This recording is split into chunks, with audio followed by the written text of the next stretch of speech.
نحمد ونصلي على رسوله الكريم أما بعد أعوذ بالله من الشيطان الرجيم بسم الله الرحمن الرحيم رب اشرح لي صدري ويسر لي أمري واحلل عقدة من لساني يفقهوا قولي رب يسر ولا تعسر وتمم بالخير اللهم اجعلنا من الذين آمنوا وعملوا الصالحات وتواصوا بالحق وتواصوا بالصبر اللهم ثبتنا عند الموت لا إله إلا الله آمین یا رب العالمین۔ السلام علیکم ورحمۃ اللہ وبرکاتہ۔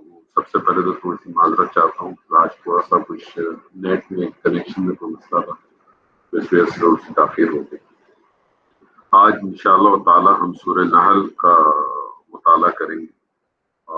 سورہ نحل جو کہ مکی صورت ہے، اس کی تقریباً 128 آیات ہیں، اور ہر صورت کا ایک مرکزی مضمون ہوتا ہے۔ اس صورت کا جو مرکزی مضمون ہے وہ مسلمانوں کو صبر، تقوی، حکمت اور احسان کے ساتھ دعوت و تبلیغ جاری رکھنے کی ہدایت ہے۔ منکرین توحید اور رسالت و آخرت کے ساتھ ایک مجادلہ ہے۔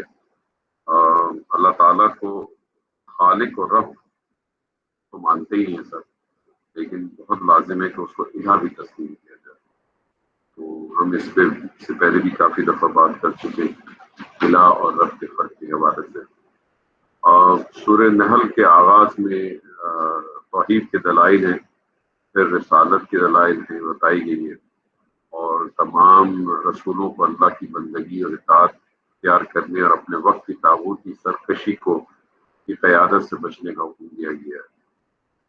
اسی صورت میں فرشتوں کی الوہیت کا بھی رد ہے۔ اسی صورت میں مسلم قیادت اور مسلم اور مشرک قیادت کا تقابل بھی موجود ہے۔ اور پھر اسی صورت کے حوالے سے ہمیں جو پچھلی صورت کے حوالے سے اگر آپ دیکھیں جو ہم نے پڑھی تھی سورہ ہجر، تو اس کے اندر وہ لوگ جو مذاق اڑاتے تھے یا مجرمین تھے ان کی ہلاکت کا ذکر تھا، کیونکہ یہاں اس صورت میں قریش کے جو مشرک اور مغرور قیادت مستکبرین ہیں ان کا تذکرہ ہے۔ اور سورہ نحل میں ہجرت مدینہ کی پیشن گوئی بھی ہے اور اس کی فضیلت بھی ہے، اور تورات کے احکام عشرہ کی طرح یہاں بھی آخری امت کو احکام دیے گئے چند احکامات اس میں ملتے ہیں۔ اس صورت کو اگر دیکھا جائے تو اس کو 6 حصوں میں تقسیم کیا جا سکتا ہے، 6 پیراگراف اس کے بن جاتے ہیں تقریباً۔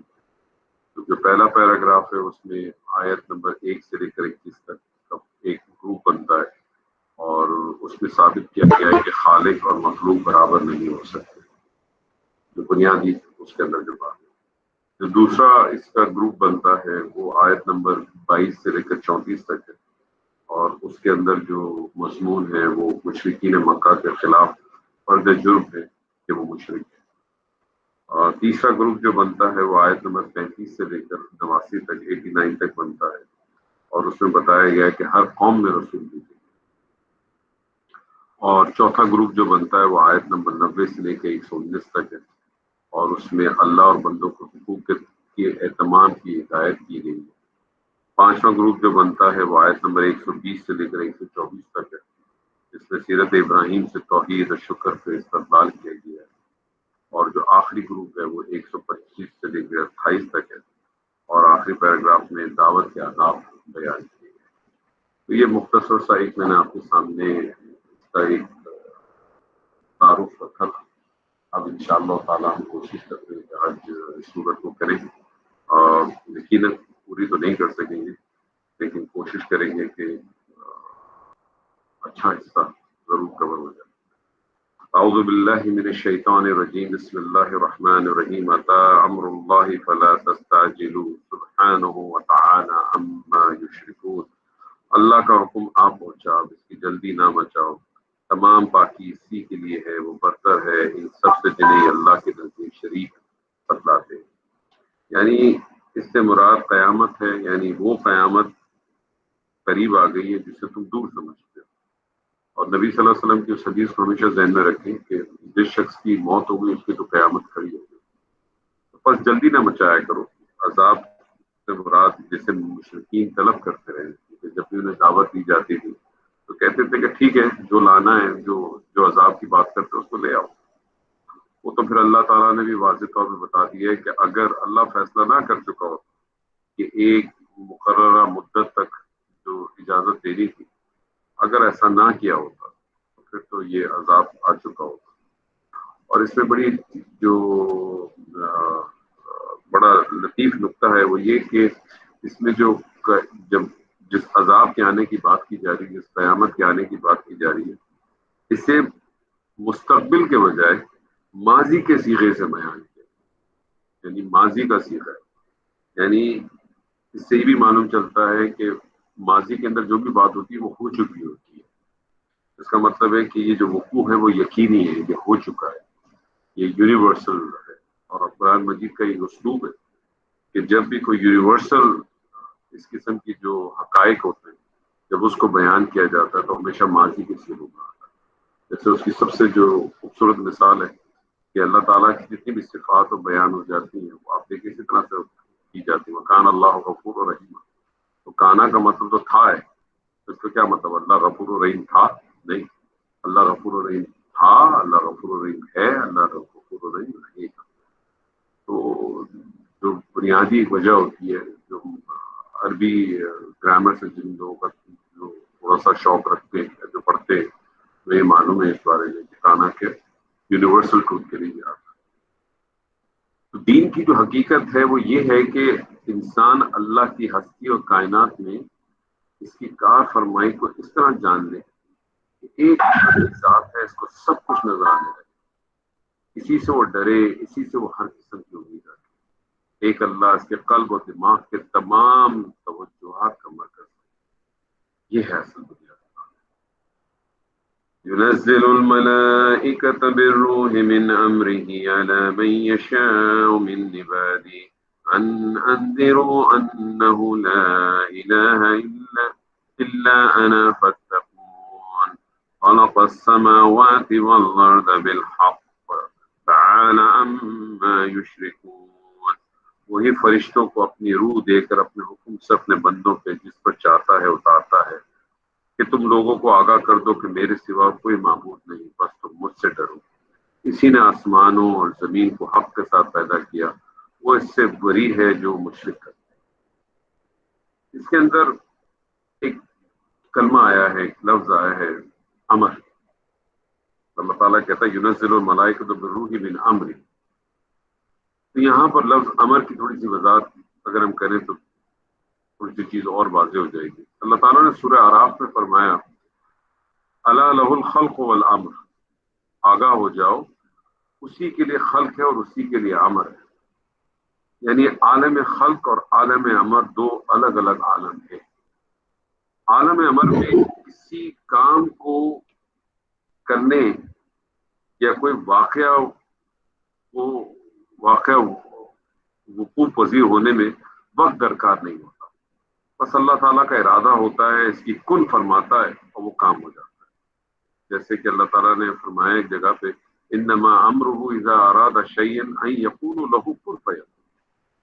اس کا امر تو یہی ہے کہ جب وہ کسی چیز کا ارادہ کرتا ہے تو بس یہ ہوتا ہے کہ وہ کہتا ہے کہ ہو جائے اور وہ ہو جائے. اس کے برعکس عالم خلق میں کسی کام کے کو تکمیل تک پہنچانے میں وقت درکار ہوتا ہے. جسے قرآن نے فرمایا کہ اللہ نے زمین و آسمانوں کو 6 دن میں تخلیق. اسی طرح سے آپ دیکھیں ایک بچہ بھی اگر پیدا ہوتا ہے تو 9 مہینے کا ایک پروسیس لے کر پیدا ہوتا ہے.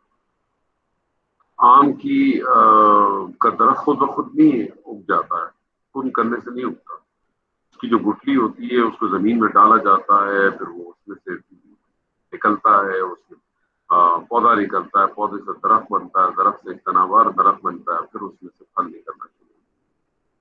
حالانکہ گو کہ آم کی گٹلی میں پوٹینشلی پورے کا پورا آم کا درخت موجود ہوتا ہے، کیونکہ اسی گٹلی میں سے وہ نکلتا ہے جو اندر ڈالی بھی جاتی ہے. تو عالم امر اور عالم خلق کے درمیان اس بات کو بہت اچھی طرح سے ذہن میں رکھنا چاہیے. اور عالم امر کی جو ہے وہ صرف 3 چیزیں ہیں. اب تک عالم امر کی صرف 3 چیزیں ایسی ہیں جو اب تک ہمارے علم میں آ سکتی ہیں. ایک اس میں فرشتے ہیں، دوسری اس میں روح ہے، اور تیسری اس میں وحی، اس کو قرآن کہتے ہیں آج کے زمانے میں، آج کے اس میں. یہ تو وحی تمام انبیاؤں کو بھی جو وحی آئی وہ بھی سب عالم امر کی تھی. اور یہ جو انسان کو اللہ تعالیٰ جب ہم کہتے ہیں کہ اشرف المخلوقات ہے، تو اشرف المخلوقات اسی لیے کہ جس طرح سے اللہ تعالیٰ نے فرمایا کہ میں نے اس کو اپنے دونوں ہاتھوں سے بنایا، تو دونوں ہاتھ کے اللہ کے دو عالم ہیں، عالم امر اور عالم خلق۔ انسان کے اندر عالم امر کی چیز یعنی روح اس میں موجود ہے، اور عالم خلق جو اس کا جسم ہے وہ عالم خلق ہے۔ اسی لیے جب انسان کی موت ہوتی ہے تو عالم خلق کی چیز اسی عالم خلق میں جسم یہیں رہ جاتا ہے، اور عالم امر کی چیز اپنی جگہ پہ چلی جاتی ہے۔ کہاں چلی جاتی ہے ہم نہ، ہمارا یہ موضوع ہے تو نہ ہم اس میں کوئی بات کرتے، لیکن یہ تو بات ہے کہ وہ چلی جاتی ہے۔ اور آج ہی میری کسی ایک صاحب سے بات ہو رہی تھی ایسی کسی اور موضوع پہ، تو وہ انسان کے اندر کی جو روح ہے یہی اصل چیز ہے، عالم امر کی جو شے ہے اسی کی بنیاد پہ وہ اشرف المخلوقات۔ اور اگر اس نے اپنی اس جو اس کے اندر اصل موجود ہے اس کو اگر اس نے اپنی فطرت سلیمہ مس کر کے اگر ختم کر دیا تو یہ یاد رکھنے کہ پھر وہ انسان نہیں ہے، پھر وہ ایک وہی ہے جس طرح سے سورہ نور میں فرمایا نا کہ دو پیروں پہ چلنے والے بھی اللہ تعالیٰ نے جتنے بھی جاندار بنائے اس میں سے کچھ جاندار ایسے جو دو پیروں پہ چلتے ہیں، کچھ چار پیروں پہ چلتے ہیں، کچھ پیٹ کے بل چلتے ہیں، تو پھر وہ دو ٹانگوں پہ چلنے والا جانور تو ہو سکتا ہے کیونکہ وہ اس کے اندر ختم ہو، جو اصل بنیاد ہے اس کی وہ اس نے ختم کر۔ اللہ کو الہ بنانا اور اس کی عبادت کرنا ہے، اصل چیز اللہ کو الہ ماننا ہے۔ دیکھیں ہم اس سے پہلے بھی بات کر چکے ہیں لیکن تذکیر کے لیے دوبارہ کہ اللہ کو رب ماننے میں تو کوئی مسئلہ تھا ہی نہیں مشرکین مکہ کو بھی۔ من خلق السماوات والارض، پوچھیں کس نے بنایا، کس نے پیدا کیا زمین اور آسمان کو؟ یقولون لیقولون اللہ، وہ ضرور کہیں اللہ نے۔ تو اللہ کو رب ماننے میں یا اللہ کی ربوبیت میں تو مشرکین مکہ کی جو توحید تھی وہ تو نمبر 1 تھی، اس میں تو کوئی شک و شبہ ہی نہیں تھا ان کو، کیونکہ رب کے معنی ہے وہ ذات جو پیدا کرتی ہے، جو مارتی ہے، جو بارش برساتی ہے، جو کھیتوں میں ہریالی پیدا کرتی ہے۔ رب اللہ کے افعال ہیں جن کے بنا پر وہ اللہ ہے، جبکہ الہ یا الوہیت کیا ہے کہ میں نے سجدہ کس کو کرنا ہے، میں نے سجدہ کس کو کرنا ہے، میں نے عبادت کس کی کرنی ہے، میں نے دعا کس سے مانگنی ہے، میں نے توکل کس پہ کرنا ہے، میں نے طواف کس کا کرنا ہے، میں نے ذبیحہ کس کے لیے کرنا ہے۔ یہ وہ تمام چیزیں ہیں جو الہ بناتی، یعنی الہ یا الوہیت یہ بندوں کے افعال ہیں جو اس کو الہ بنا۔ اسی لیے ہمارا جو کلمہ ہے اس کے اندر پہلے نفی ہے پھر اقرار۔ اگر وہ نفی نہ ہو تو اقرار کی اہمیت نہیں ہے، یعنی پہلے آپ نے نفی کی لا الہ، کوئی الہ ہے ہی نہیں، یعنی لا الہ، یہ بھی جو عربک گرامر والے وہ اس سے واقف ہیں کہ لا نفی جنس ہے، تو جتنی بھی اقسام ہو سکتی ہیں الہ کی ان سب سے نفی کر دیا۔ لا نفی جنس اس کی تمام کی نفی کر دی، یعنی ایک بالکل واضح طور پہ کر دی، اور اس کے بعد آپ نے کہا کہ اللہ ہے۔ تو جو مسئلہ ان لوگوں کا تھا، مشرکین مکہ کا تھا، آج بھی وہ مسئلہ اس امت میں بھی بہت ساری جگہوں پہ ہم سب کے اندر کہیں نہ کہیں موجود ضرور ہے کہ اللہ کی ربوبیت پہ تو ہمیں کوئی مسئلے نہیں آتے، لیکن جب الوہیت کی بات آتی ہے تو کہیں نہ کہیں کچھ جگہوں پہ اکثر اور کچھ جگہوں پہ کہیں نہ کہیں گڑبڑ ضرور ہو جاتی ہے، کہیں نہ کہیں۔ اس چیز کا خیال رکھنا چاہیے، اس چیز کا ذہن میں رکھنا چاہیے۔ اور مکی دور کا جتنا بھی آپ قرآن کا حصہ دیکھتے ہیں 13 سال کا حصہ ہے، آلموسٹ 2/3 آف قرآن جو ہے نا وہ مکی دور کا قرآن ہے۔ اور مکی دور کے قرآن کے اندر اگر آپ پورا اس کا عمومی طور پہ اگر آپ جائزہ لیں تو آپ کو اس میں 4 ہی موضوع ملتے ہیں۔ سب سے پہلی چیز توحید، ایک اللہ، اسی کو ماننا ہے، اسی سے مانگنا ہے، اسی سے توکل ہے، اسی کی اطاعت ہے، اسی کی عبادت ہے، سب کچھ اس کے ساتھ۔ دوسری چیز ملتی ہے رسالت، تیسری چیز ملتی ہے آخرت، اور آخرت پہ یقین۔ پھر وہ آخرت کے اندر فردر اگر آپ اس کو کیٹیگرائز کر دیں تو جزا اور سزا کا معاملہ، اور پھر جنت اور دوزخ، لیکن عموماً طور پہ اگر آپ دیکھیں مکی دور کے قرآن میں آپ کو یہی چیزیں بالکل کثرت سے کیٹیگوریکلی ملیں گی. کہیں کہیں آ جائے گا حکم، ذکر آ جائے گا، نماز کا بھی آ جائے گا، زکوٰۃ کا بھی آ جائے گا، لیکن وہ سرسری طور پہ ہوگا. اصل جو بنیاد ہے وہ آپ کو اندر سے قائم کرنا، کھڑا کرنا. قرآن مجید کو بھی اگر آپ پورا اٹھا کے دیکھیں تو اس کی تقریباً 6300 سے زیادہ آیات ہیں، لیکن صرف چند سو آیات ہیں، صرف چند سو آیات ہیں جس میں اللہ تعالیٰ نے کسی کام کو کرنے یا نہ کرنے کا حکم دیا. زیادہ تر آپ دیکھیں جتنی بھی آیات آپ کو یا ایھا الذین آمنوا سے ملتی ہے، اس کے اندر آپ دیکھیں اللہ تعالیٰ نے کسی چیز کو کرنے یا نہ کرنے کی بات کی. کتابہ سے جتنی آپ کو آیات ملتی ہیں وہ فرضیت کے حوالے سے. قل سے جب امر کے صیغے میں آتی ہے وہاں بھی آپ کو بہت ساری جگہوں پہ آپ کو کوئی نہ کوئی حکم ملتا ہو، اور کچھ جگہ پہ اللہ تعالیٰ نے خود ہی سوال اٹھا کے آپ کو اس میں کوئی نہ کوئی چیز بتا دی. یسألونک عن المحیط، یسألونک عن الشہر، بہت ساری جگہوں پہ اس طرح سے آیات آئی. تو صرف چند سو آیات ہیں، اگر آپ اس کو پوری گن بھی لیں گے تو بمشکل وہ 200 300 400 آیات بنے، جبکہ کل آیات جو 6300 سے اوپر ہے. اور یہی معاملہ احادیث کے ساتھ. تو یہ جو چند سو آیات ہیں تو باقی تمام آیات ان آیات پہ جمانے کے لیے ہیں. یہی معاملہ احادیث کے ساتھ. اللہ کو سب سے پہلی چیز، ہماری جو اصل جو چیز ہے وہ ہے ہی اللہ کو اللہ مانے. اور اللہ کو جب اللہ مانتے ہیں تو اس کی ربوبیت اور اس کی الوہیت دونوں سے مانا جائے گا. لیکن اگر آپ نے خالی ربوبیت سے مانا اور الوہیت میں آپ نے ڈنڈی ماری، ربوبیت میں تو سبھی مانتے ہیں، کوئی انکار ہے ہی نہیں، کسی نے آج تک انکار نہیں کیا. وہ ہے ایک جو گروپ ہوگا ایتھیسٹ گروپ، جس کو بھی آپ کہتے ہیں، وہ ہوگا. لیکن کسی بھی ادیان میں چلے جائے ربوبیت میں تو اللہ کی کوئی پرابلم ہی نہیں ہے. پرابلم ہی سارا الوہیت میں. نبی صلی اللہ علیہ وسلم کی جب نبوت جب ان کو مل گئی تو آپ دیکھیں 360 کہتے ہیں 360 بت تھے خانہ کعبہ میں. ایک بت اور لگا دیتے، اللہ نام رکھ دیتے، اس کا کوئی پرابلم تھوڑی تھا. ساری بات یہ تھی کہ سارے بت ختم کر دیتے، اور نبی صلی اللہ علیہ وسلم نے وہی کام کی اور اس میں کامیاب رہے. وہ جو 360 بتوں میں لوگوں نے اپنے ہاتھ دیے ہوئے تھے، آپ صلی اللہ علیہ وسلم نے ان بتوں سے ہاتھ نکالے اور ایک اللہ کے ہاتھ میں ہاتھ دے دی. لیکن بعد میں آنے والوں نے وہی کام کی، اللہ سے وہ ہاتھ چھڑوائے اور پھر تھوڑے تھوڑے کر کے کسی نہ کسی کے حصے میں ڈال کے رکھے. اور یہ اتنی خطرناک چیز ہے، آپ اندازہ کر لیں. میں تو اس کو کبھی کبھار اس طرح سے سوچتا ہوں کہ سیدنا نوح نے جب 950 سال تبلیغ کی، چند لوگ ان کے ساتھ 950 سال تبلیغ کرنے کے بعد صرف چند لوگ، کسی روایت میں 40 کا ذکر آتا ہے، کسی میں 80 کا ذکر آتا ہے، چند لوگ تھے صرف جو ان کے ساتھ ہوئے تھے. یہ سارے پکے مسلمان تھے نا، پکے مومن تھے. اس وقت کے تو پکے مسلمان، پکے مومن تھے. کچھ عرصے بعد پھر شرک آ گیا. کیسے آ گیا؟ اتنی خطرناک چیز ہے کہ اس سے کوئی بچ نہیں سکتا. اس سے اپنے آپ کو بچانا بہت ضروری ہے، بہت ضروری ہے. تو اللہ کو الہ بنانا اور اس کی عبادت کرنا، انسانوں کے اندر یہی کیفیت پیدا کرنے کے لیے تمام پیغمبر اس دنیا میں آئے. جو لوگ اس ابدیت کا ثبوت دیں گے وہ فیصلے کے دن کامیاب ٹھہریں گے.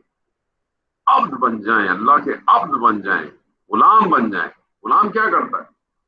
جو آقا کہے گا وہ بات کرے گا، جو آقا کہے گا وہ آپ کو بات کرے گا. اس کے علاوہ کوئی بات ہی نہیں. آقا نے کہا کھانا کھاؤ تو کھانا کھائے گا، نہیں تو نہیں، ختم. اور یہ تو ہمیں اپنے عام جو ہماری جاگیردارہ نظام ہوتے ہیں اس میں نظر آ جاتا ہے. اتنی زیادہ جو ہے وہ آقا غلام والا تصور وہ آپ کو نظر آ جاتا ہے. اور جو لوگ اس کے خلاف چلیں گے وہ فیصلے کے دن نامراد ہو جائیں گے. یہ فیصلہ عام انسانوں کے لیے قیامت میں ہوگا، عام انسانوں کے لیے تو قیامت میں ہوگا، مگر پیغمبر کے مخاطبین کے لیے وہ اسی دنیا سے شروع ہو جاتا ہے. جو لوگ اس دور میں ہوتے تھے جب وہ اس کے اگینسٹ گئے تو آپ دیکھیں اللہ تعالیٰ کا تھوڑا برسا عذاب آیا ہمیشہ. بالکل. خلق الانسان من نطفة فإذا هو خصيم مبين. اس نے انسان کو نطفے سے پیدا کیا پھر وہ کھلا جھگڑالو بن بیٹھا. والانعام خلقها لكم فيها دفء ومنافع ومنها تأكلون، اس نے چوپائے پیدا کیے جن میں تمہارے لیے گرمی کے لباس ہیں اور بھی بہت سے منافع ہیں، تمہارے کھانے کے کام آتے ہیں۔ وَلَكُمْ فِيهَا جَمَالٌ حِينَ تُرِيحُونَ وَحِينَ تَسْرَحُونَ، اور ان میں تمہاری رونق بھی ہے جب چرا کر لاؤ تب بھی اور جب چرانے لے جاؤ تب بھی۔ یعنی اللہ تعالیٰ یہ بھی بڑی خوبصورت بات بتاتا ہے کہ جب شام کو جو تمہارے ساتھ ریوڑ ہے اس کو جب تم واپس لے کے آتے ہو تو وہ بھی بڑے خوبصورت نظارہ ہے، اور جب صبح دیکھنے کی لے کے نکلتے ہو تو بھی بہت خوبصورت نظارہ ہے۔ وَتَحْمِلُ أَثْقَالَكُمْ إِلَى بَلَدٍ لَمْ تَكُونُوا بَالِغِيهِ إِلَّا بِشِقِّ الْأَنفُسِ إِنَّ رَبَّكُمْ لَرَءُوفٌ رَحِيمٌ، اور وہ تمہارے بوجھ ان شہروں تک اٹھا لے جاتے ہیں جہاں تم جانوں کی مشقت کے بغیر پہنچ ہی نہیں سکتے، یقیناً تمہارا رب بڑا ہی شفیق اور نہایت مہربان ہے۔ وَالْخَيْلَ وَالْبِغَالَ وَالْحَمِيرَ لِتَرْكَبُوهَا وَزِينَةً وَيَخْلُقُ مَا لَا تَعْلَمُونَ، گھوڑوں کو، خچروں کو اور گدھوں کو اس نے پیدا کیا، تم ان پر سواری کرو، وہ باعث زینت بھی ہیں، اور وہ بھی ایسی بہت سی چیزیں پیدا کرتا ہے جس کا تمہیں علم نہیں۔ انسان کا آغاز اللہ تعالیٰ بتاتا ہے ان آیات میں، انسان کا آغاز ایک حقیر مادے سے ہوتا ہے، ایک حقیر مادہ، کہیں کا کھنکتا ہوا پانی، چھنکتا ہوا پانی، ایک حقیر مادے سے پیدا ہوتا ہے، مگر انسان جب بڑا ہوتا ہے تو وہ اللہ کے مد مقابل بننے کی کوشش کرتا ہے۔ جہاں اس کے پاس تھوڑا علم آ گیا، جہاں اس کے پاس تھوڑا سا پیسہ آ گیا، جہاں اس کے پاس تھوڑی سی طاقت آ گئی، تو بس وہ اللہ کی کائنات میں ایک بے خدا بن کر رہنا چاہتا ہے۔ اگر انسان اپنی ابتدائی حقیقت کو نظر میں رکھے تو اس کی پیدائش کیسے ہوئی، کس چیز سے پیدائش ہوئی، ایک حقیر مادے سے، تو کبھی وہ زمین میں سرکشی کا رویہ اختیار نہ کرے۔ یہ اللہ تعالیٰ سے بار بار ہمیں بتاتا ہے، کیوں بتاتا ہے؟ اللہ تعالیٰ ہم نے جیسے سورہ ہجر میں پڑھاتا ہے کہ جو اللہ تعالیٰ جو ذکر کا لفظ ذکر کہتے ہیں جس میں یاد دہانی کو کہتے ہیں، اللہ تعالیٰ یہ بار بار ہمیں بتاتا ہے، ہمیں بتانا چاہتا ہے کہ ہماری اصلیت کیا ہے اور ہمیں اللہ تعالیٰ نے بھیجا کیوں۔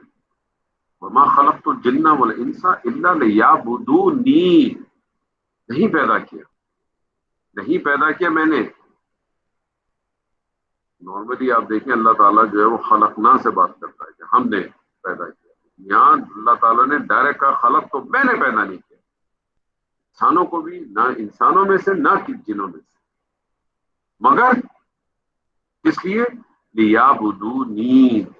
آپ اگر دیکھیں گے تو اس میں لیعبدون نہیں ہے، اب مصحف میں اگر آپ دیکھیں نا نون کے نیچے کسرہ ہے، ایک زیر ہے،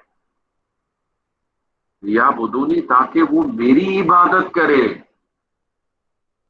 اللہ تعالیٰ نے تو بھیجا اسی لیے۔ ہم کیا کرتے ہیں؟ ہم اس کا ریورسل کرتے ہیں،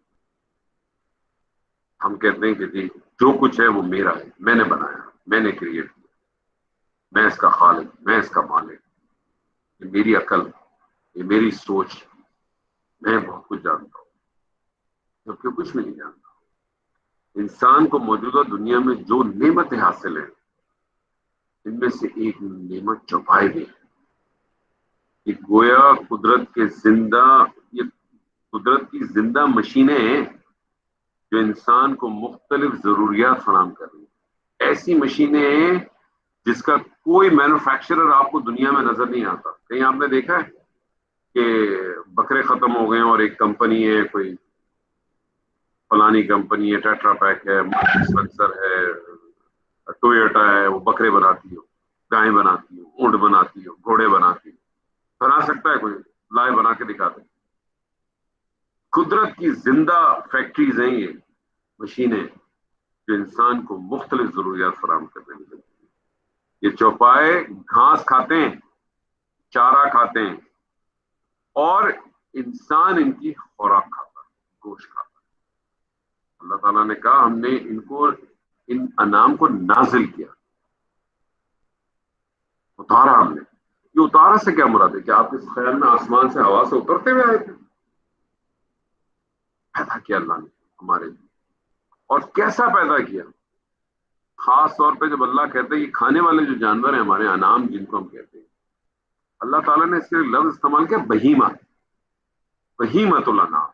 بہیمہ کہتے ہیں، ایک تو وجہ یہ بھی ہے کہ اس کو اس لیے بھی کہتے ہیں کہ بڑے بھولے ہوتے ہیں، ان کی چال میں بڑا ڈھیلا پن ہوتا ہے۔ اب آپ چاروں جانوروں کو ذہن میں رکھیں، چار انعام جو اتارے اللہ نے: اونٹ، بھیڑ، گائے، بکری، چالیں دیکھیں آپ ان کی، بالکل ٹھنڈے مزاج سے چال بھی چل رہے ہوتے ہیں، سب کچھ اپنا چل رہا ہوتا ہے۔ اور سب سے اہم بات، ان کے اندر ودیت ہے، ان کے اندر ودیت ہے کہ انہوں نے انسان کے لیے ذبح ہونا ہے۔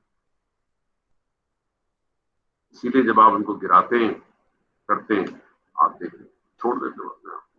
وہ جو آپ کو نظر آتا ہے کہ وہ پیر چلا رہا ہے یا مار رہا ہے یا تڑپ رہا ہے، وہ تو بیسیکلی جب اس کو ذبح کیا ہے تو ظاہر ہے اس کے جو خون نکلتا ہے اور اس کا جسم جو ٹھنڈا ہو رہا ہے، جسم اس کا جو پھڑ پڑا ہے اس کی پھڑ پڑا ہے۔ لیکن اس کے برعکس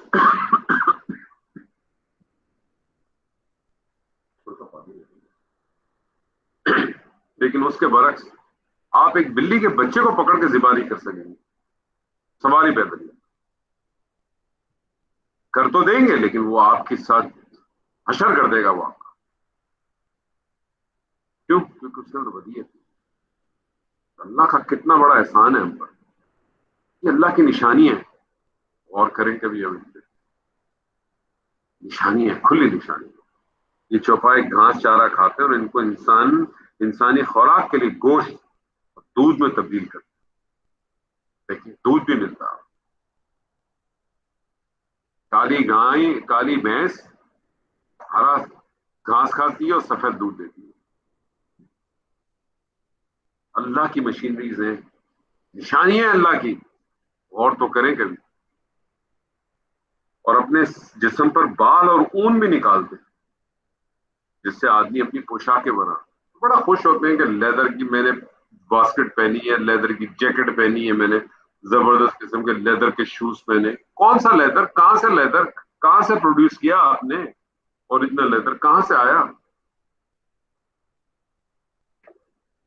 کیا انسان کی؟ کچھ بھی نہیں، سب کچھ آپ اس ذات پر ڈیپینڈ کرتے اپنی چیزیں چلاتے ہیں۔ اور اللہ تعالیٰ نے تو کہا میں نے زمین پہ تمہارے لیے سب کچھ بنایا، اور تم کو اس لیے بنایا، خلق تو ما خلقت الانسان والجن الا لیعبدونی۔ زمین پہ تو میں نے سب کچھ تمہارے لیے بنایا، لیکن تم کو کیوں بنایا ہے؟ میری عبادت، میری عبادت کرو گے سب، اور کسی کی حکم میرا چلے گا، صرف میرا حکم، اطاعت میری۔ لیکن اللہ نے آپ کو اختیار دے دیا، اختیاری اطاعت کی ہے اللہ نے آپ کے ساتھ۔ ہر شے اللہ کی تسبیح بیان کرتی ہے بائی ڈیفالٹ، توون و کرہن، چاہے وہ چاہے یا نہ چاہے، بائی ڈیفالٹ کرتی ہے۔ میں اور آپ اس کی تصویر نہیں سمجھ سکتے، میں اور آپ اس کی تصویر نہیں سمجھ سکتے، لیکن ہر شے کرتی، ہر چیز کرتی۔ اور اب تو سائنس نے اس چیز کو بھی ثابت کیا کہ ہر چیز حرکت میں ہے، ہر چیز حرکت کر رہی، ہر چیز حرکت کر رہی تو ہر چیز تسبیح کر رہی۔ تسبیح کے معنی ہی تیرنے کے، ہر چیز تیر رہی ہے، ہر چیز موو کر رہی ہے، ہر چیز تسبیح کر رہی ہے، بیان کر رہی ہے، چاہے وہ چاہے یا نہ چاہے۔ انسان اور جن دو ایسی مخلوق ہیں جن کو اختیار ہے،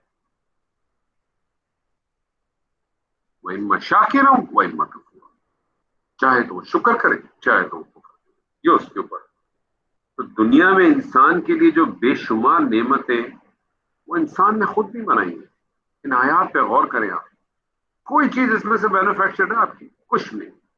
بڑی بڑی ترقی کر لی آپ نے، پتہ نہیں چاند پہ چلے گئے اور جہاز بنا لیے اور سپر یہ اور سپر یہ اور فلانا، دیکھیے بنا سکے آپ؟ کوئی گھوڑا بنا سکے، کوئی گھڑا بنا سکے، کوئی گائے بنا سکے، کوئی بھینس بنا سکے؟ نہیں بنا بھی نہیں سکے۔ ایک پتا نہیں بنا سکے آج تک آپ، ایک اوریجنل پتا نہیں بنا سکے آپ۔ بے شمار نعمتیں جو اللہ تعالیٰ نے دی وہ انسان نے نہیں بنائی بلکہ وہ اللہ کی طرف سے اس کے لیے مہیا کی.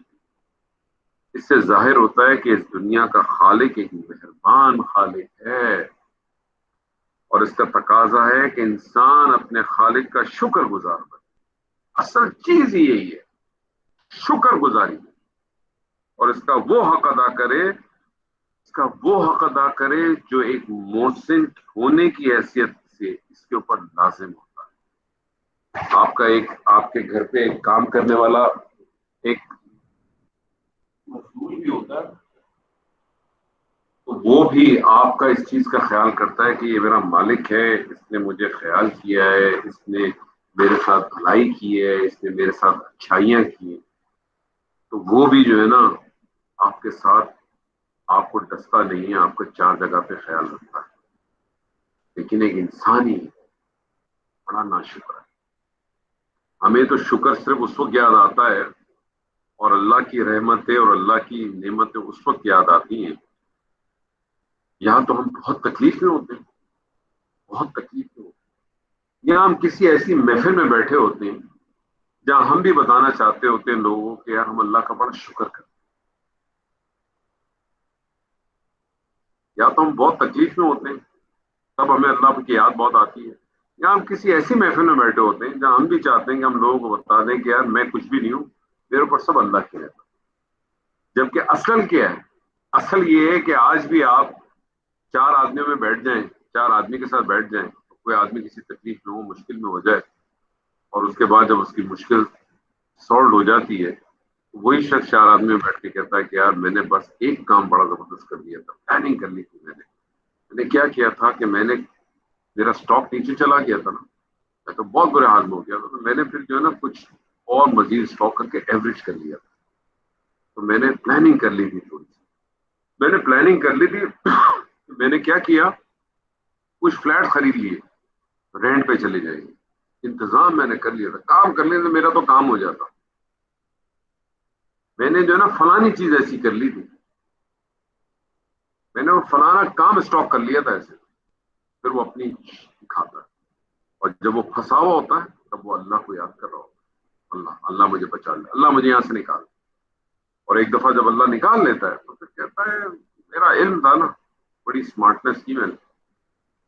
اللہ تعالیٰ ہم سب کو اس چیزوں سے بچائے. وعلى الله القصد السبيل ومنها جائر ولو شاء لهداكم أجمعين. درمیانی راہ اللہ کی طرف پہنچنے والی ہے اور بعض ٹیڑھی راہیں، اور اگر وہ چاہتا تو تم سب کو راہ راست پہ لگا دیتا. ایک جگہ سے دوسری جگہ سفر کرنے کے لیے ایک مخصوص سڑک ہوتی ہے، راستہ ہوتا ہے جو سیدھی منزل تک پہنچا دیتی ہے. یعنی اگر میں یہاں سے کہوں کہ مجھے یہاں سے بلد جانا ہے، تو میں اپنے گھر سے نکلوں گا اور سامنے مدینہ روڈ آئے گا اور میں سیدھا ہاتھ اپنا پکڑ کے سیدھا اسٹریٹ چلتا جاؤں گا. مجھے معلوم ہے میری کہ میں کہاں سے پہنچ جاؤں. لیکن بعض دفعہ ان سڑکوں کے علاوہ اطراف میں بھی ایسے راستے ہوتے ہیں کہ کچھ شارٹ کٹس ہوتے ہیں، پگڈنڈیاں ہوتی ہیں. اور اگر کوئی شخص جو ان راستوں سے واقف نہ ہو، جو ان پگڈنڈیوں سے بھی واقف نہ ہو، اور ایسا راستہ ہو جس میں سنا سنایا ہو، اس کی کوئی دلیل نہ ہو، اس کی کوئی ایویڈنس نہ ہو، اور انسان اس کو سیدھا راستہ سمجھ کر ان پر چل پڑے، تو کبھی بھی اپنی مطلوبہ منزل تک پہنچ نہیں سکتا. اور اگر وہ منزل تک پہنچ بھی جائے تو اس پہنچتے پہنچتے میں وہ بہت بھٹک چکا ہوتا ہے، بہت بار ہو چکا ہوتا ہے. یہی معاملہ اللہ تک پہنچنے کا. اللہ نے انسان کو واضح طور پہ یہ بتا دیا ہے کہ وہ کون سا راستہ ہے جو اس کو اللہ تک پہنچانے والا ہے. یہ سیدھا راستہ ہے. اور یہ سیدھا راستہ کیا ہوتا ہے؟ ہمیشہ آپ یہ دیکھیں، وہ سیدھا راستہ کیا ہے؟ تقویٰ اور توحید. یہ جو تقویٰ ہے اس کا کئی ترجمہ آپ کو ڈرنا بھی ملتا ہے، کہیں بچنا بھی ملتا ہے، لیکن میری اپنی ذاتی اس کے اندر اس کا جو صحیح مفہوم ہے وہ بچنے سے ہی آتا ہے، بچنا ہے اس کا. توحید یعنی اللہ کو، اس کی ربوبیت اور اس کی الوہیت دونوں کے ساتھ کامل تسلیم کرنا کل کا کل، بغیر کسی دوسری تھاٹ کے. تو دو چیزیں، سیدھا راستہ ملتا کیسے ہے؟ توحید اور تقوی. اور اسی راستے کو قرآن مجید نے یہاں قصد السبیل کا ہے، اور دوسرے مقام پہ آپ کو صراط المستقیم بھی ملا، اہدنا الصراط المستقیم. اور کہیں اس کو ایک اور مقام پہ سوا السبیل بھی کہا گیا. یعنی جو شخص اس راستے کو اختیار کرے گا وہی اللہ تک پہنچے گا. اللہ تک کیسے پہنچے گا؟ جب اللہ کے اوپر اس کی الوہیت اور ربوبیت کے ساتھ اللہ کو تسلیم کرتا ہے اور تقوی اختیار کرتا ہے. لیکن دو چیزیں نا، ایک تقوی ایک فتویٰ ہے. فتویٰ کیا کرتا ہے؟ آپ کو رخصت کی اجازت دیتا ہے کہ میں فلانا کام اگر ایسے کر لوں، میرے ساتھ یہ مسئلہ ہے، مجھے اگر ایسا کرنا ہو.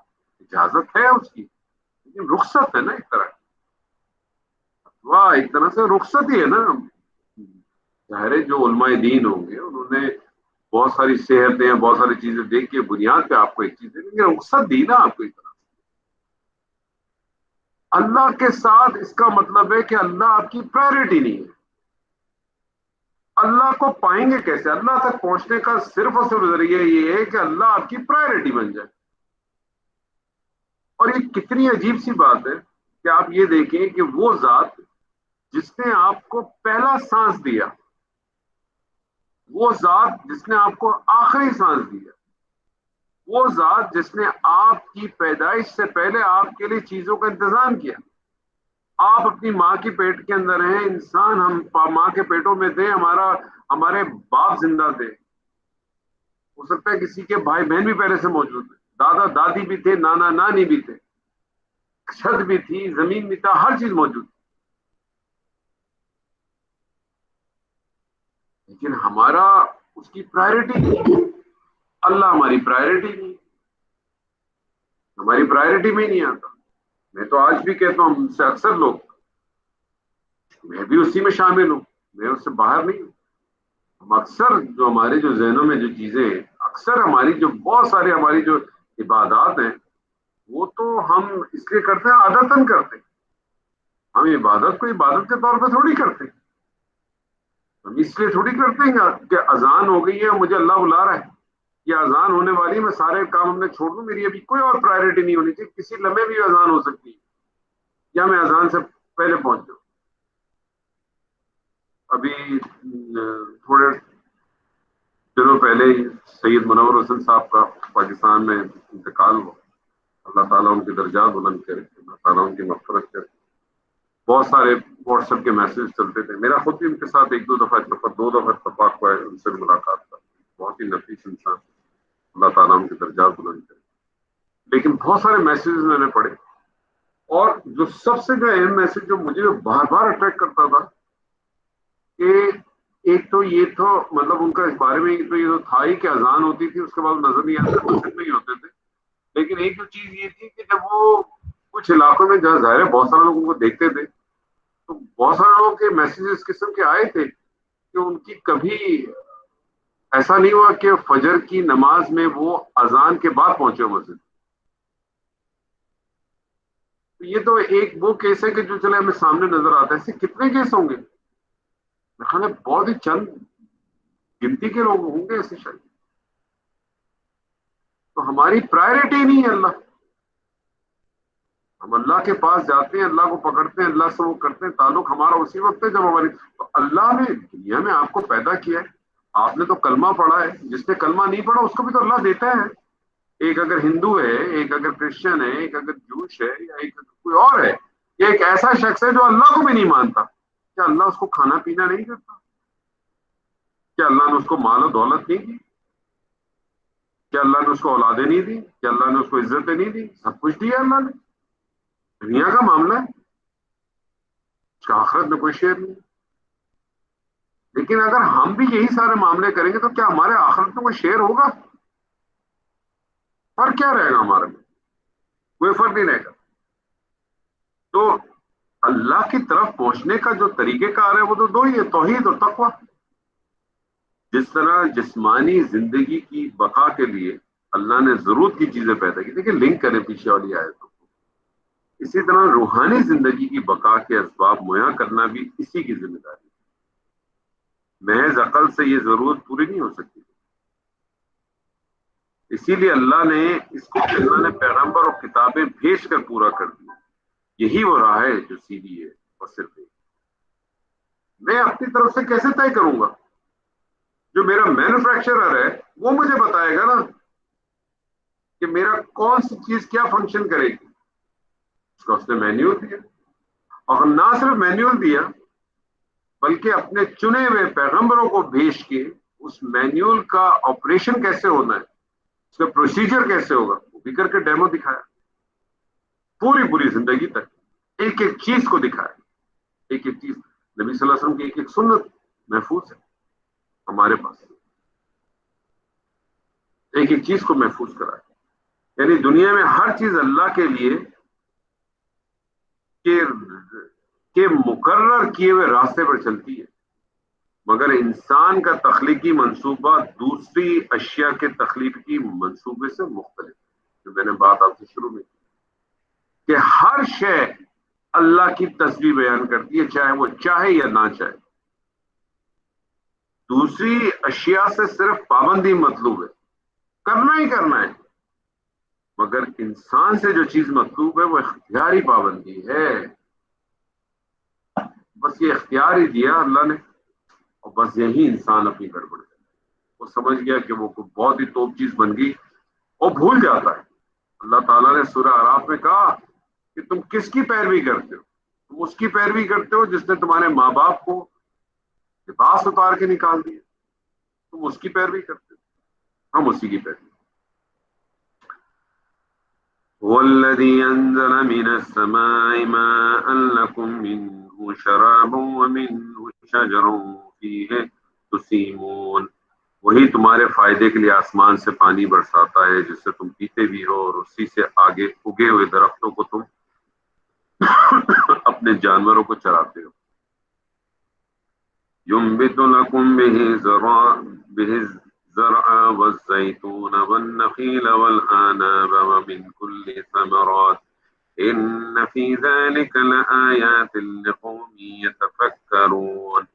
اسی سے وہ تمہارے لیے کھیتی اور زیتون اور کھجور اور انگور اور ہر قسم کے پھل اگاتا ہے.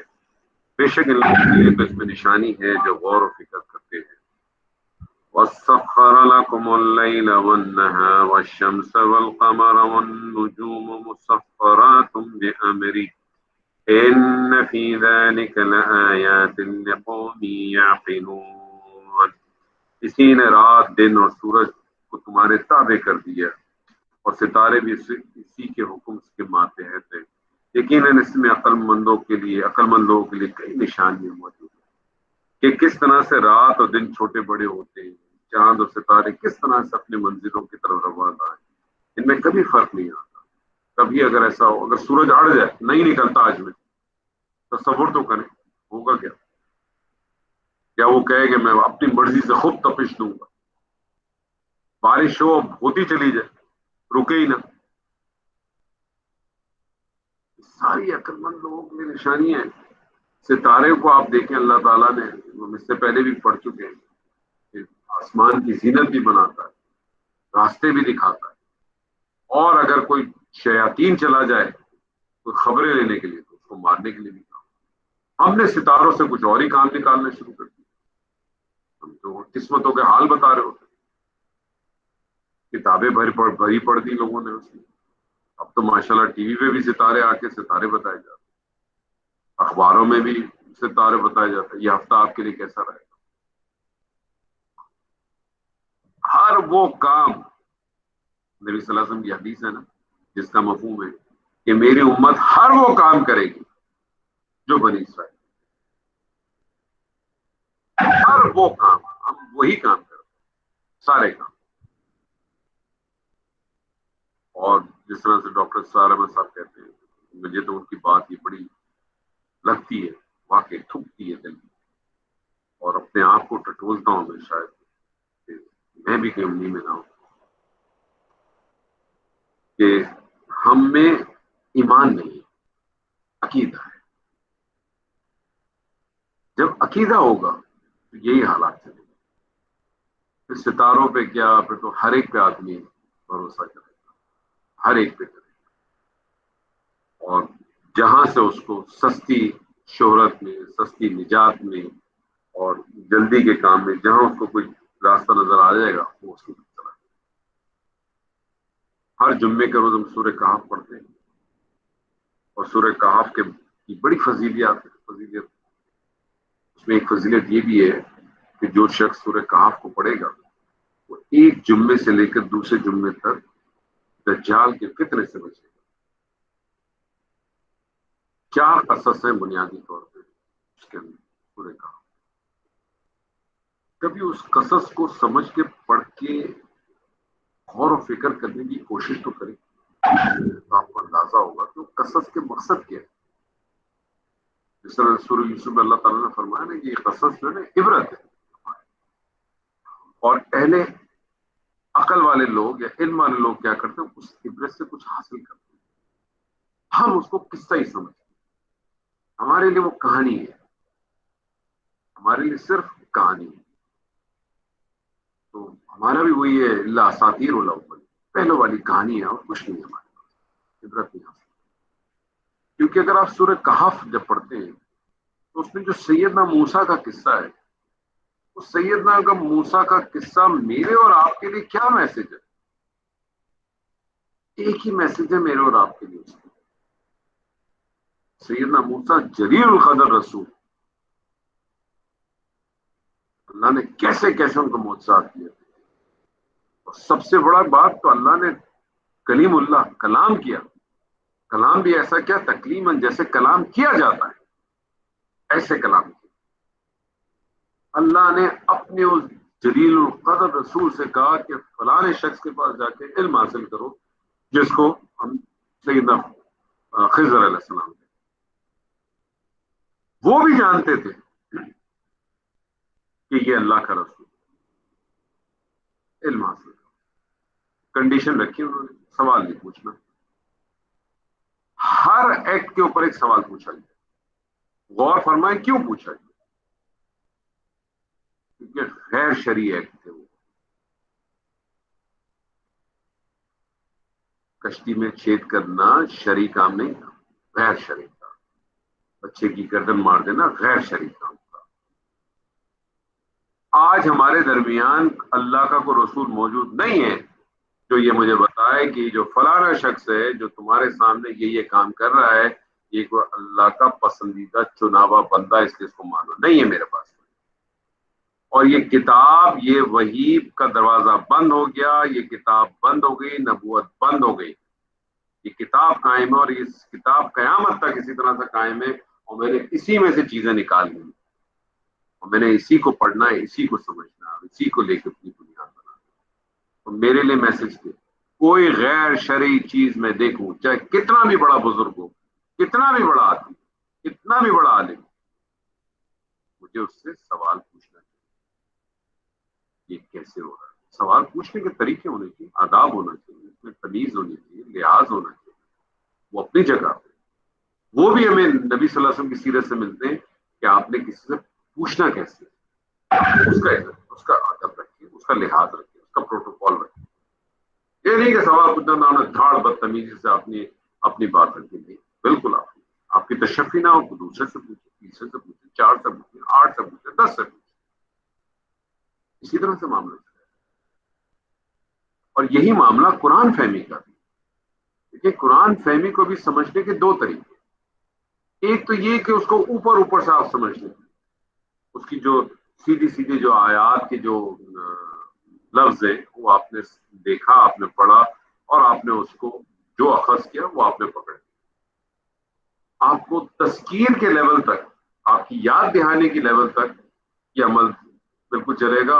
اور اس حوالے سے اگر دیکھا جائے تو قرآن مجید آسان کتاب ہے.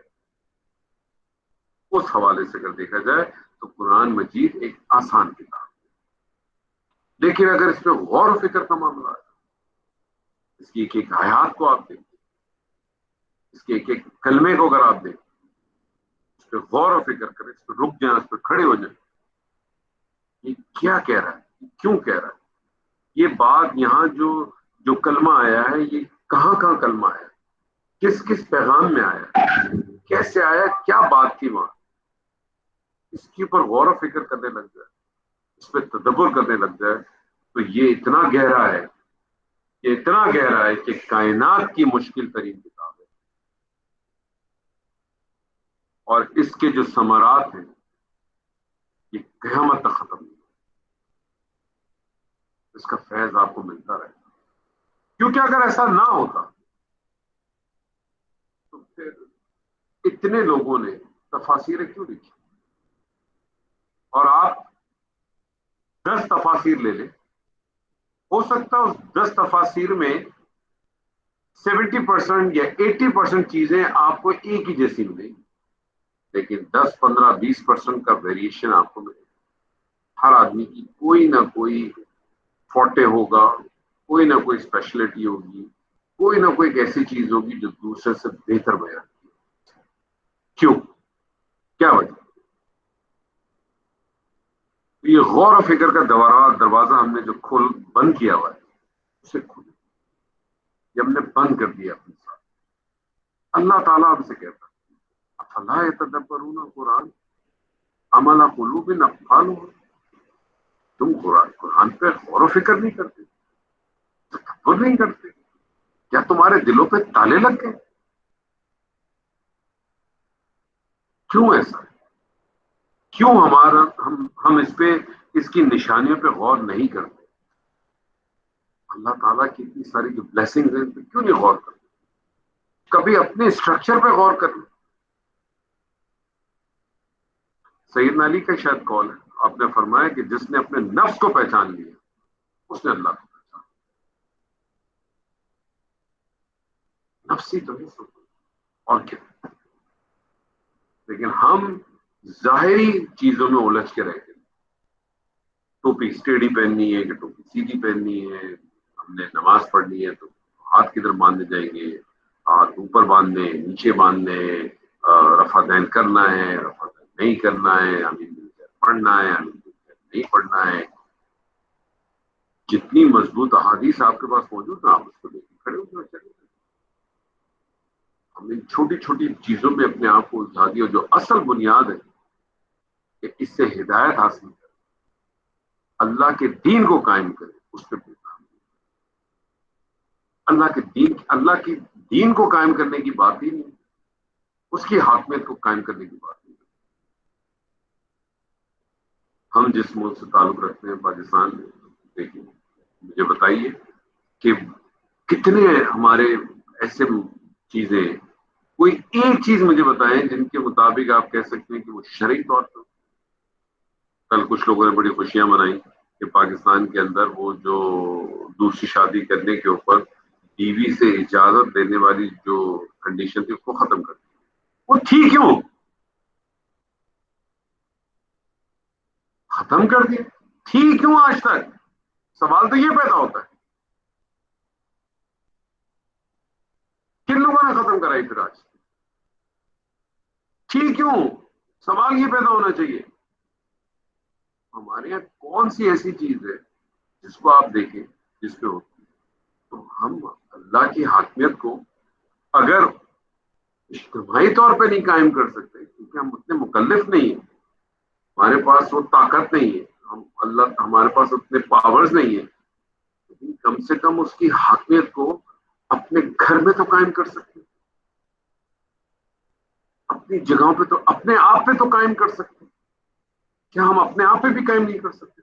اگر ہم اپنے آپ پہ قائم نہیں کر سکتے، اپنے گھر میں قائم نہیں کر سکتے، تو پھر ہمیں حق بھی نہیں ہے کہ ہم اس آواز کو اپنے منہ سے نکالیں کہ پاکستان میں یا کسی اور ملک میں کسی اور جگہ پہ وہاں اسلامی قانون ہے۔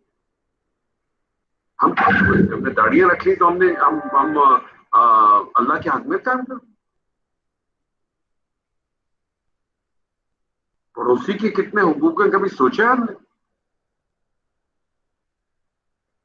ہم میں سے کتنے لوگ ایسے ہیں مجھے بتائیے جو اپنے، چاہے وہ پاکستان میں رہتے ہوں، جاپان میں رہتے ہوں، امریکہ میں رہتے ہوں، سعودی عرب میں رہتے ہوں، دنیا میں کہیں رہتے ہوں، مجھے بتا دے کتنے لوگ ایسے ہیں کہ جو اپنے محلے کے اپنے پڑوسیوں کے بارے میں چیزوں کو جانتے ہیں.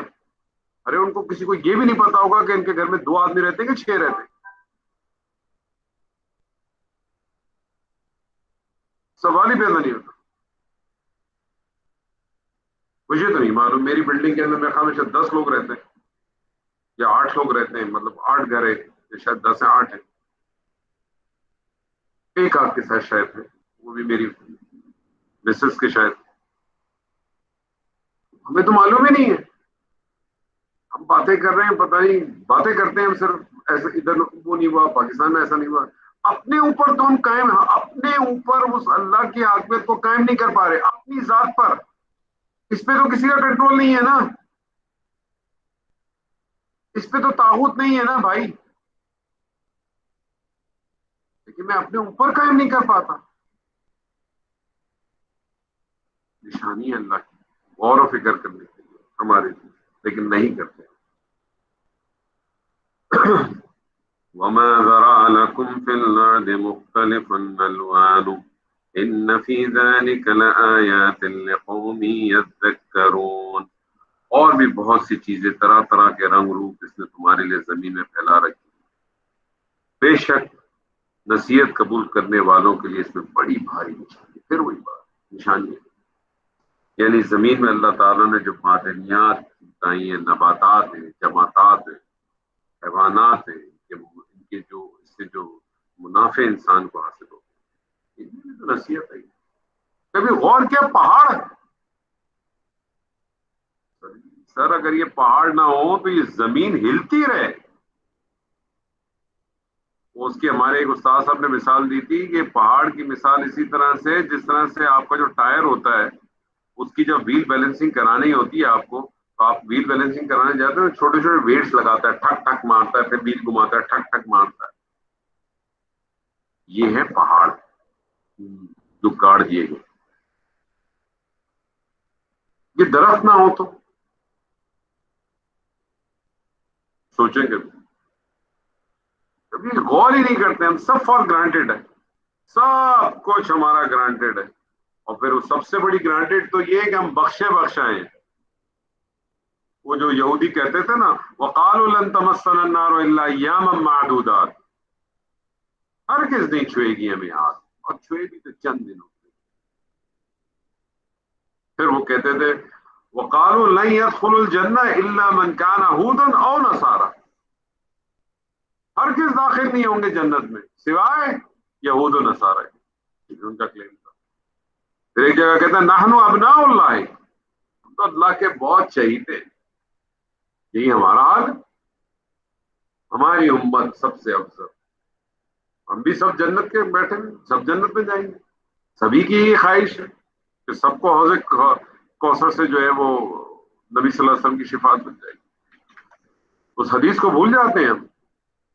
وہ حدیث یاد رکھیں, سورہ مائدہ کی جو آخری 2 آیات ہیں اس کے اوپر اگر بخاری کے اندر, صحیح بخاری کے اندر آپ کو تفسیر حدیث ملے گی. اس تفسیر آیات کے اندر جہاں نبی صلی اللہ علیہ وسلم نے فرمایا کہ قیامت کے روز جو ہے وہ سب جب اٹھائے جائیں گے تو بے لباس ہوں گے, بے ختنہ ہوں گے, اور سب سے پہلا لباس جو سیدنا ابراہیم کو پہنایا جائے گا. اور پھر میں دیکھوں گا کہ فرشتے میرے کچھ ساتھیوں کو بائیں جانب, یعنی دوزخ کی طرف لے کے جا رہے ہیں. تو میں ان سے پوچھوں گا یہ تو میرے ساتھی تھے, ان کو کہاں لے کے جا رہے ہو؟ تو مجھے وہ جواب دیں گے کہ آپ نہیں جانتے کہ آپ کے جانے کے بعد ان لوگوں نے دین میں کیسی کیسی تبدیلیاں پیدا کی. تو نبی صلی اللہ علیہ وسلم نے کہا کہ میں اس وقت وہی بات کہوں گا جو میرے بھائی سیدنا عیسیٰ نے کہی ہے کہ اے اللہ جب تو نے مجھے ان میں سے اٹھا لیا پھر میں نہیں جانتا کہ ان لوگوں نے کیا کیا. اور پھر سورہ شورا کی وہ یاد کریں جب اللہ تعالیٰ نے نبی صلی اللہ علیہ وسلم سے کہا کہ اپنے رشتہ داروں کو ڈرا دیجیے, خبردار کر دیجیے. تو آپ نے اپنی بیٹی سیدہ فاطمہ, چچا سیدنا عباس اور اپنی پھوپھو سیدنا صفیہ کو بلا کے کیا کہا. یہ بھی حدیث موجود ہے. کہ میں یہاں جو تمہارے جو کچھ تم مجھ سے لے سکتے ہو، کام آ سکتا ہوں، کام آ جاؤں گا، میں اس دن تمہارے کسی کام نہیں آ سکتا۔ ہم کن غلطی میں بیٹھے ہوئے؟ کوئی فرق نہیں ہے، میں نے کہتا ہوں نا، نبی صلی اللہ علیہ وسلم کی اس حدیث کو ذہن میں رکھ لیں کہ میری امت سارے وہ کام کرے گی، سارے وہ کام کرے گی جو کام بنی اسرائیل، انہوں نے بھی یہی کہا، قالوا لن يدخلوا الجنہ، پھر ان کا بھی وہی تھا حال، وقالت الیہود لیس ایک مجھے آیت ہے میرے ذہن سے بھی آیت کے الفاظ نکل گئے کہ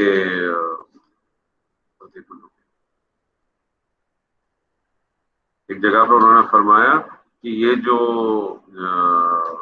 یہود ہیں یہ کسی چیز پہ نہیں ہے، اور نصارہ نے کہا کہ وہ بھی کسی چیز پہ نہیں ہے۔ ہاں، وقالت الیہود لیست النصارى على شيء وقالت النصارى لیست الیہود على شيء وهم یتلون الکتاب، یہود کہتے ہیں نصرانی حق پر نہیں ہے، اور نصرانی کہتے ہیں یہودی حق پہ نہیں ہے، حالانکہ یہ سب لوگ تو تورات ہی پڑھتے ہیں۔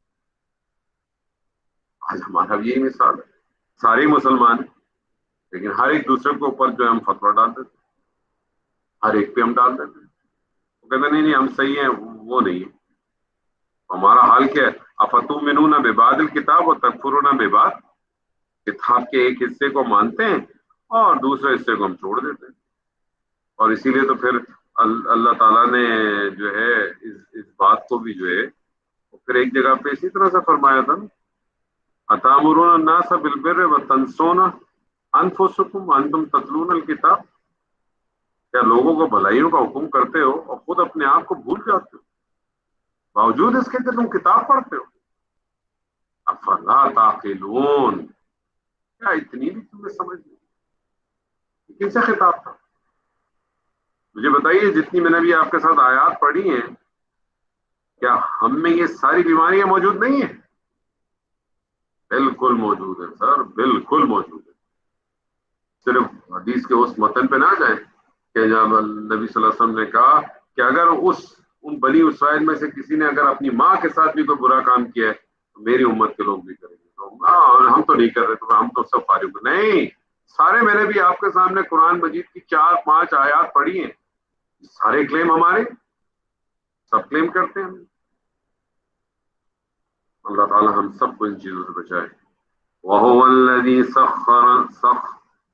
سخر البحر لتأكلوا منه لحما طريا وتستخرجوا منه هلية تلبسونها وترى الفلك مواخر فيه ولتبتغوا من فضله ولعلكم تشكرون، اور دریا میں بھی اس نے تمہارے بس میں کر دیے کہ تم اس میں سے تازہ گوشت کھاؤ اور اس میں سے اپنے پہننے کے زیورات نکال سکو، تم دیکھتے ہو کشتیاں اس میں پانی چیرتی ہوئی چلتی ہیں، اور اس لیے کہ بھی کہ تم اس کا فضل تلاش کرو اور ہو سکتا ہے کوئی شکر گزاری بھی۔ اللہ کہتا ہے لعلکم تشکرون، حروف ترجی ہم کہتے ہیں اس کو، تمنی بھی کہتے ہیں، حروف تمنی کہتے ہیں، شاید تم کر لو، شاید کر لو، یا تاکہ تم کر لو، ہو سکتا ہے کر لو، اسی لیے لعلکم تتقون، جب روزے کی بات کی تب بھی اللہ نے کہا کہ شاید، یہاں بھی کہتے ہیں شاید اللہ شکر کرو۔ اللہ تعالیٰ نے سمندر کے اندر جو موجود چیزیں ان کو بھی انسان کے لیے تابع کر دی، زمین کے اوپر تو زمین ہے، سمندر کے اوپر بھی، اور یہاں اللہ تعالیٰ نے اس کے 3 فوائد بھی بتا دیے۔ سب سے پہلا کہ اس میں سے تم مچھلی کی شکل میں تازہ گوشت کھاتے ہو، اور مچھلی کے بارے میں بھی آپ جانتے ہیں، سورہ مائدہ کی آیت سے واضح کہ مچھلی مردہ ہو تب بھی حلال ہے، پانی کا ہر مردار بھی جو ہے حلال۔ اور مچھلی کے بارے میں تو آپ کو ایک بات ہی معلوم ہوگا، جب شکار پہ اگر آپ احرام میں ہوتے ہو تو حالت احرام میں جو ہے وہ شکار کی اجازت نہیں ہے، لیکن حالت احرام میں شکار کرنا، مچھلی کا شکار کرنا حلال ہے کیونکہ آپ سمندر میں ہی ہو۔ دوسرا، پہلا تو فائدہ یہ، دوسرا تم اس سے موتیاں، سیپیاں، جواہر نکالتے ہو جن سے تم زیورات بناتے ہو، اور تیسرا اس میں تم کشتیوں اور جہاز چلاتے ہو جن کے ذریعے تم ایک ملک سے دوسرے ملک میں جاتے ہو، تجارتی سامان لاتے جاتے ہو، جس سے تمہیں اللہ کا فضل حاصل ہوتا ہے۔ اور فضل کیا چیز ہے؟ ایک اجر ہے، ایک فضل ہے۔ قرآن مجید نے دونوں باتیں کی، اجر اجرت سے کچھ کیا اس کے بدلے کچھ ملا، فضل جس چیز کے آپ حقدار نہ ہو وہ چیز اگر آپ کو ملے تو فضل ہے۔ یہ سب اللہ کا فضل ہے۔ جیسے میں نے آپ سے شروع میں کہا نا کہ اللہ تعالیٰ کی ایک ایسی فیکٹری کی پروڈکشن ہیں جو کنٹینیوس آپ کو سرو کر رہی ہے۔ کوئی ٹوئٹا، کوئی نسان، کوئی ٹیٹرا پیک، کوئی اپنا کیا کہتے ہیں ڈوپون، کوئی بکرے نہیں بناتا، کوئی گائے نہیں بناتا، کوئی مچھلی نہیں بناتا، کوئی بھینس نہیں بناتا دودھ دینے کے لیے، کوئی نہیں بناتا۔ یہ سب اللہ کے احسانات۔ اللہ بار بار یہ باتیں کیوں کہتا ہے؟ شاید ہم کسی جگہ پر جو ہے وہ ہمارے دماغ کام کریں اور ہم اس چیز کو کریں۔ اور تیسرا جو جہاں چلتے اللہ کا فضل ادا کرو، اللہ کا فضل ہے، اس کا شکر ادا کرو۔ شکر شکر مسنگ ہے ہماری زندگی میں، شکر مسنگ۔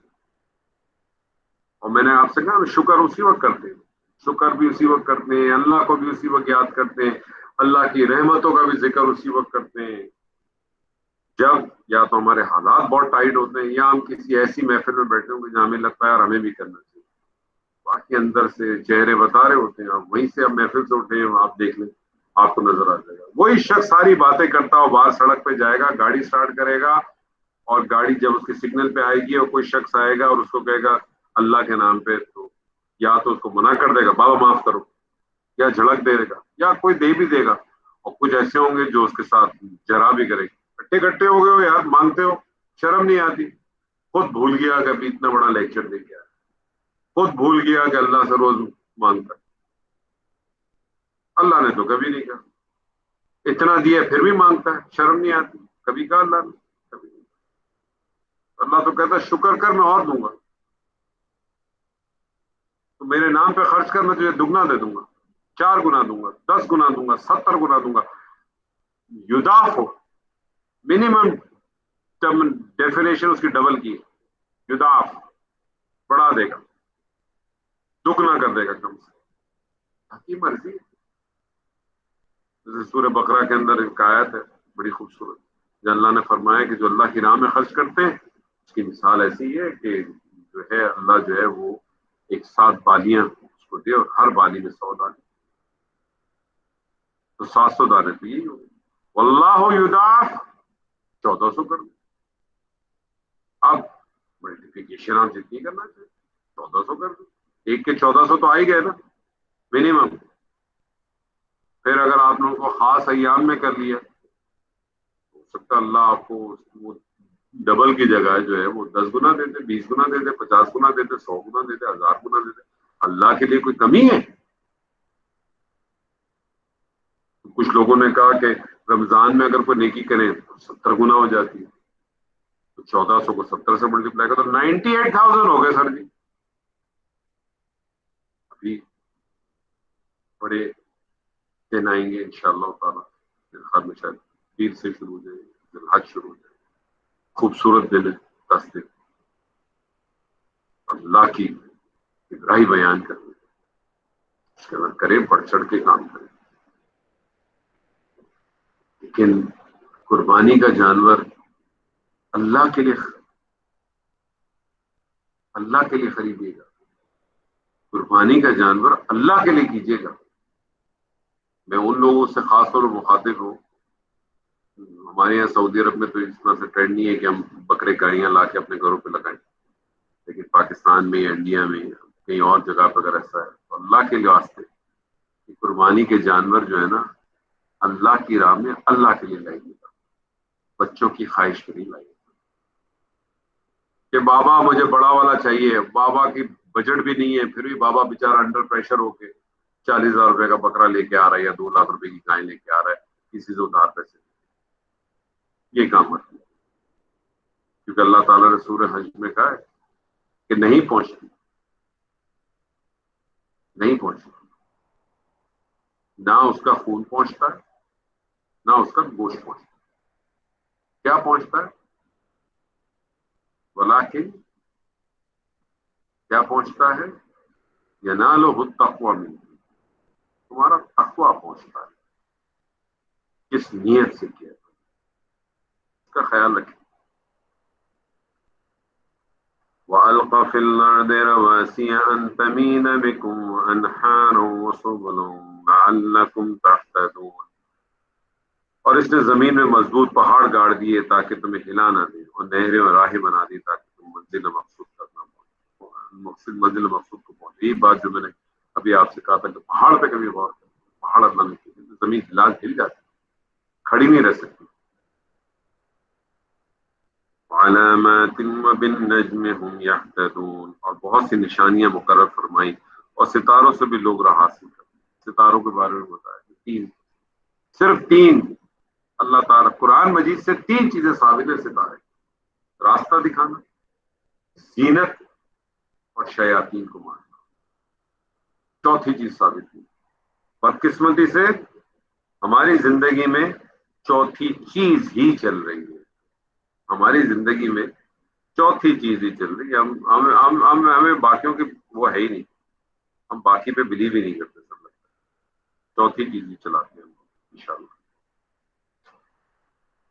افمن یخلق کمن لا یخلق افلا تذکرون، تو کیا وہ جو پیدا کرتا ہے اس جیسا ہے جو پیدا نہیں کر سکتا؟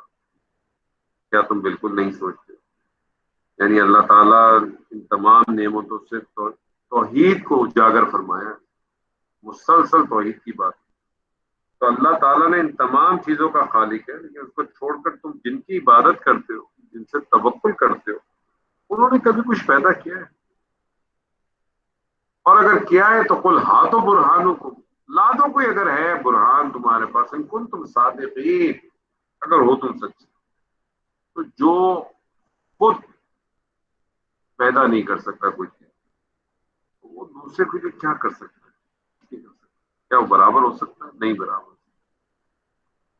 وَإِن تَعُدُّوا نِعْمَةَ اللَّهِ لَا تُحْصُوهَا إِنَّ اللَّهَ لَغَفُورٌ رَّحِيمٌ وَاللَّهُ يَعْلَمُ مَا تُسِرُّونَ وَمَا تُعْلِنُونَ، اور اگر تم اللہ کی نعمتوں کو شمار کرنا چاہو تو تم اسے نہیں کر سکتے. بے شک اللہ بڑا بخشنے والا، بڑا رحیم، بڑا مہربان ہے.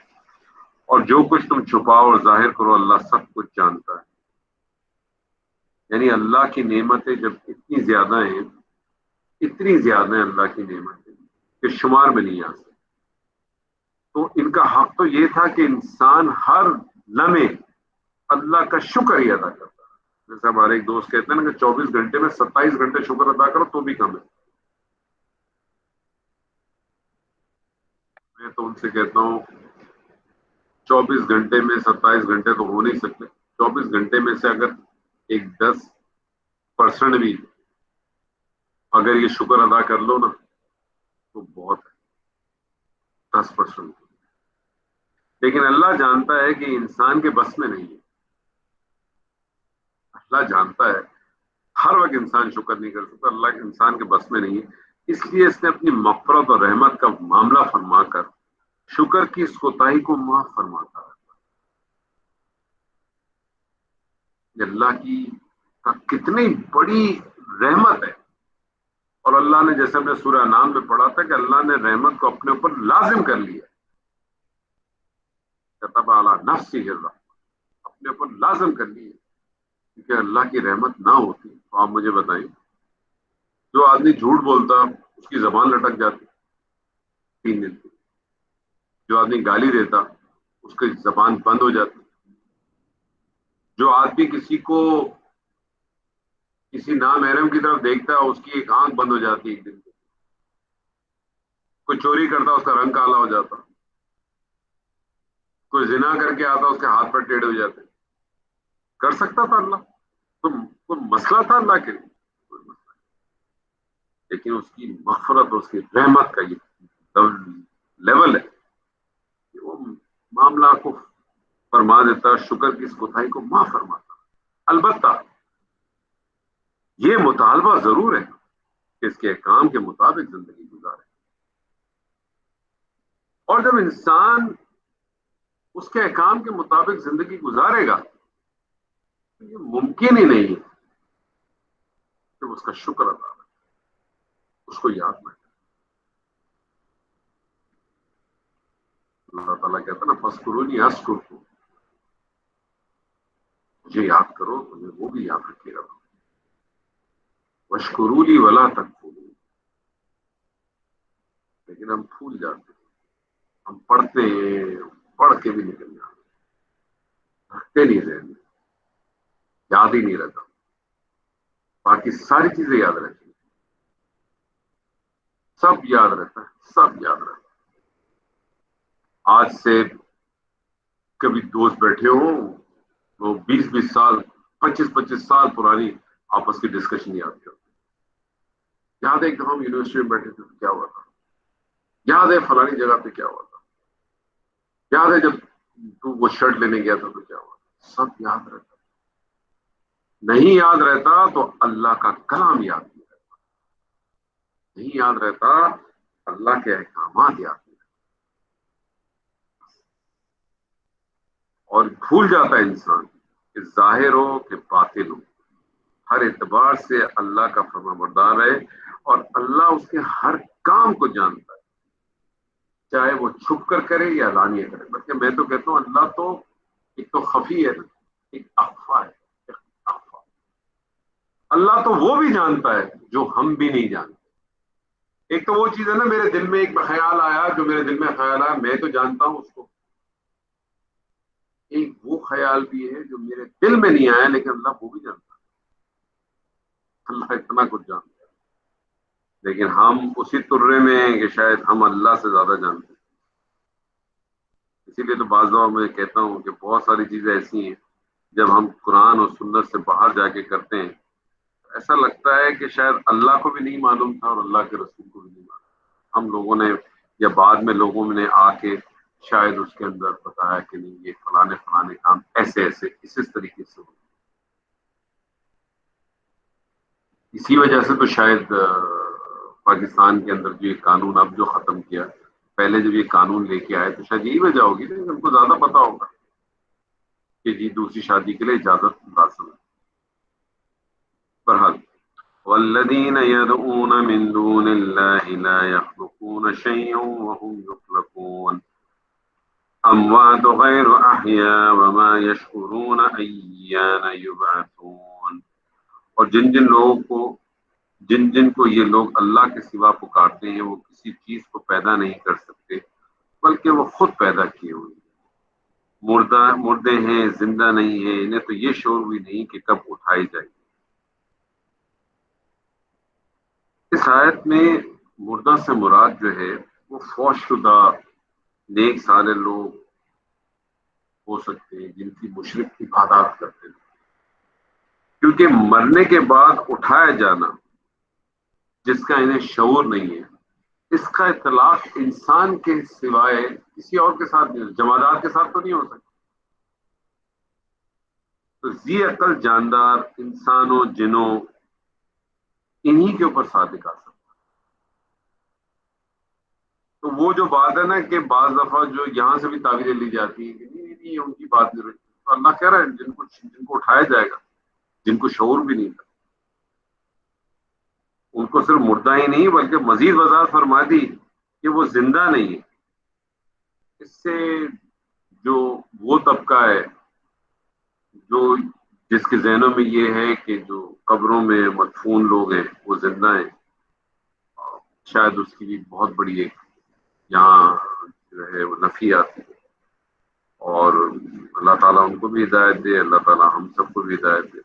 یعنی اکثر شرک کی صورت یہ ہوتی ہے، کبھی اگر آپ غور کریں اس آیت کے حوالے سے، جو اکثر شرک کی جو جو ایک بنیاد ہے، اگر آپ کو سورہ نو اگر آپ لوگوں نے پڑھی ہے تو وہاں بھی آپ دیکھیں وہاں 5 خداؤں کا ذکر ہے، اور پھر اگر آپ اس کی تفاسیر میں جائیں، خاص طور ابن کثیر وغیرہ کی تفسیر میں جائیں تو اس سے پتہ چلتا ہے کہ وہ اس زمانے کے کوئی بزرگ لوگ تھے۔